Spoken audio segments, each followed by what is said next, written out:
ATN France, c'est une extension d'ATN Hollande qui est fabricant d'unités d'aspiration de gaz et d'huile des réfrigérateurs, des climatisations. C'est le travail de base.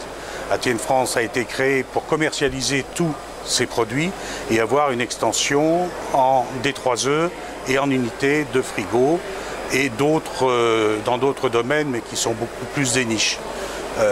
Par ce biais, ATN France, la première année a été comme toute première année correcte, mais sans plus. Par contre, l'année suivante, on a doublé le chiffre d'affaires. Et ce chiffre d'affaires, on vient de le tripler à notre troisième exercice, ce qui est quand même pas trop mal. Et aujourd'hui, ATN France vend environ une ligne de D3E par mois. Par exemple, pour Montluçon, j'ai été contacté par les gérants de Montluçon qui voulaient créer une unité complète avec toutes les unités de traitement des D3E. Donc on a commencé par une très grosse unité pour des D3E, les PAM, 7 tonneurs. Ensuite on a traité les gemmes hors froid, 3 tonneurs.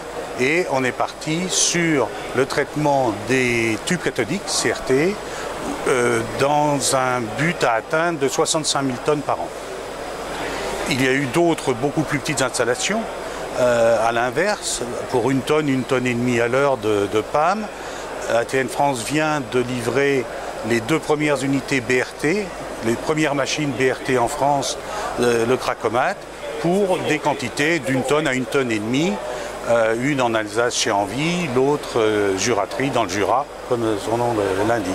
Voilà, donc ATN peut répondre du petit besoin au très gros besoin. Et l'avantage, c'est que par les connaissances que j'ai dans le métier, eh bien, je suis appelé, je suis contacté pour les études de ces lignes.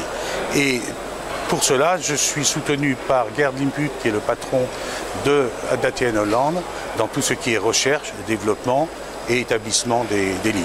Le système d'aspiration des gaz et de l'huile, le système ATN Hollande, il est le leader, parce qu'aujourd'hui c'est le seul système qui permette de faire ou de procéder à une récupération de tous les gaz en mélange avec les huiles, pour ensuite séparer le gaz de l'huile, séparer les gaz entre eux si c'est nécessaire et transformer ces gaz en énergie. Donc on est les seuls à le faire, à faire le cycle de récupération et de valorisation du gaz, ce qui est normalement interdit puisque le gaz ça ne se revend pas, de A à Z.